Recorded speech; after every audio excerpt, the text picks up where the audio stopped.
गुरुर्ब्रह्मा गुरुर्विष्णु गुरुर्देवो महेश्वरः गुरुः साक्षात् परब्रह्म तस्मै श्री गुरुवे नमः। सदाशिवसमारम्भाम् शंकराचार्य मध्यमाम् अस्मदाचार्य पर्यन्ताम् वन्दे गुरुपरम्पराम्। गुरुभ्यो नमः। सर्वेभ्यः गुरुभ्यो नमो नमः। भूयांसि नमांसि। अहम् आशीष कुमार पाण्डेयः तिरुपतिस्थ राष्ट्रीय संस्कृत विश्वविद्यालये शिक्षा विभागे शोध छात्र अस्मि। अद्य अहं गुरुपूर्णिमा उपलक्ष्ये गुरुशिष्य परंपरा विषये किंचित वदामि। भारतीय संस्कृति और दर्शन की परंपरा से गृहीत भारतीय वाङ्मय में गुरु को ब्रह्म से भी अधिक महत्व स्थान प्रदान किया गया है। गुरु को पिता, प्रेरक, सच्ची लौ जगाने वाला और कुशल आखेटक भी कहा गया है।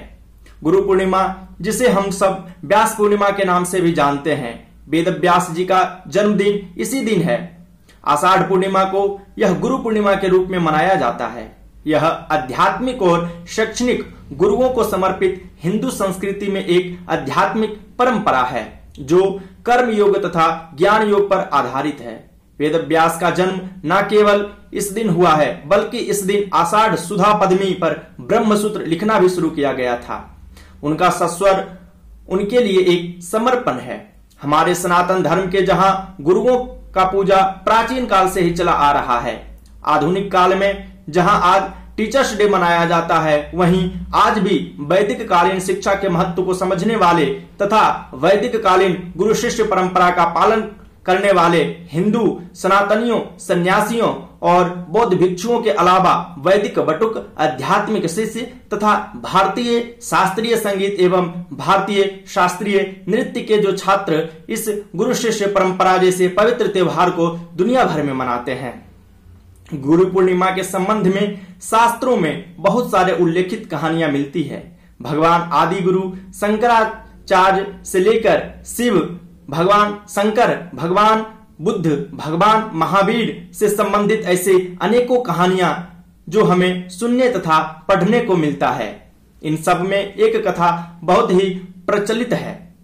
एक दिन की बात है, यह वह दिन था जब कृष्ण द्वैपायन तथा व्यास, महाभारत के लेखक ऋषि पाराशर और एक मछुआरे की बेटी सत्यवती का जन्म हुआ था। इस प्रकार इस दिन को व्यास पूर्णिमा के रूप में मनाया जाता है। वेद व्यास ने अपने समय के दौरान सभी वैदिक भजनों को एकत्रित करके वैदिक अध्ययन के उद्देश्य से तुर्क सेवा की। उन्हें उनके 4 स्तंभों में उन्हें उनके उपयोग के आधार पर 4 भागों में बांटा गया। वैशंपायन, जैमिनी और सुमंतु यह विभाजन और संपादन था जिनसे उन्हें सम्मानजनक रूप से अर्जित किया व्यास महाराज ने। उन्होंने पवित्र वेद को 4 भागों में विभाजित किया, अर्थात ऋग्वेद, यजुर्वेद, सामवेद, अथर्ववेद। हमारी सनातन परंपराओं में गुरु को ईश्वर से ऊपर माना जाता है। गुरु आत्मा और परमात्मा के बीच का संबंध होता है। परमात्मा का देख पाना गुरु के द्वारा ही संभव है। बिना गुरु के जीवन में कुछ भी अर्जित नहीं किया जा सकता है। गुरु आषाढ़ पूर्णिमा को क्यों ऐसा कुछ लोगों में ऐसे विचार उत्पन्न होते हैं, तो मैं बताता हूं। गुरु का अर्थ है गु अर्थात अंधकार, रु इत्युक्ते प्रकाश। जो अंधकार से प्रकाश के ओर ले जाए वही तो गुरु है।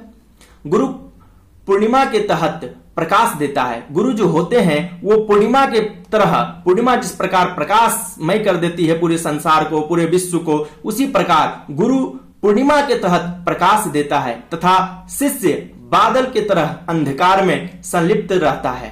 जो अंधकार से प्रकाश की ओर ले जाए वही गुरु है।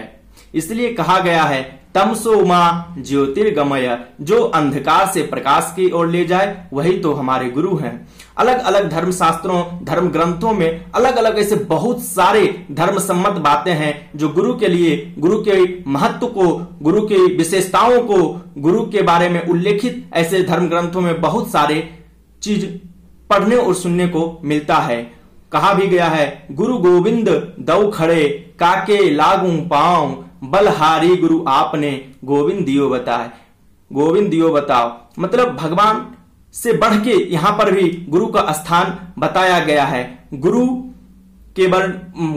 के महत्व के बारे में निरुक्त में भी कहा गया है, यो धर्म्यान शब्दान गृणात्युपदिशति स गुरु। न्याय में भी कहा गया है, गुरु सुसूत्रयात्वेवं ब्रह्मलोकम समसनुते गारयति ज्ञानम इति गुरु। गारयति ज्ञानम इति गुरु, जो हमारे ज्ञान को, जो हमारे संस्कार को, जो हमारे नैतिक मूल्यों को, जो हमारे चरित्र को उन्नति की ओर ले जाए, वही तो गुरु है। ऐसे हमारे धर्म शास्त्रों में, धर्म ग्रंथों में, हमारे प्राचीन परंपराओं में, आधुनिक परंपराओं में ऐसे बहुत सारे उल्लेखित वर्णन मिलता है जो हमारे गुरु शिष्य परंपराओं को दर्शाता है। न केवल सनातन धर्म में बल्कि अलग अलग पंथ धर्म ग्रंथों में, अलग अलग धर्मों के लोगों में, चाहे वो मुस्लिम धर्म हो, चाहे वो जैन धर्म हो, चाहे वो बौद्ध धर्म हो, चाहे वो ईसाई धर्म हो, अलग अलग धर्मों में अलग अलग प्रकार से, उनके प्रकार से गुरु की परंपराओं